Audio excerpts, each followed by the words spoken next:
Welcome back to another technical deep dive here in the debug zone.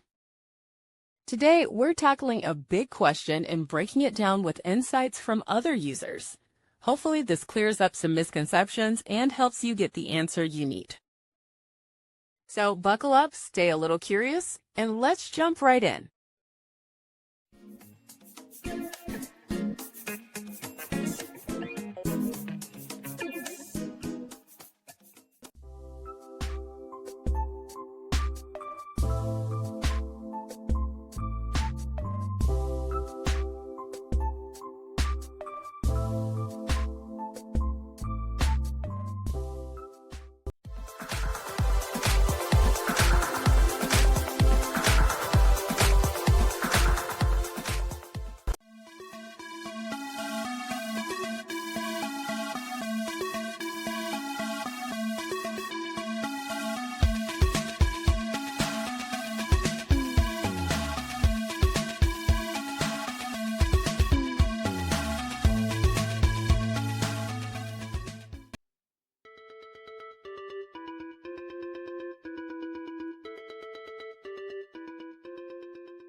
And that's a wrap. I hope you found the answer you were looking for. If you did, take a second to hit that subscribe button. It really helps out. And let me know in the comments which solution worked best for you. See you next time in the debug zone.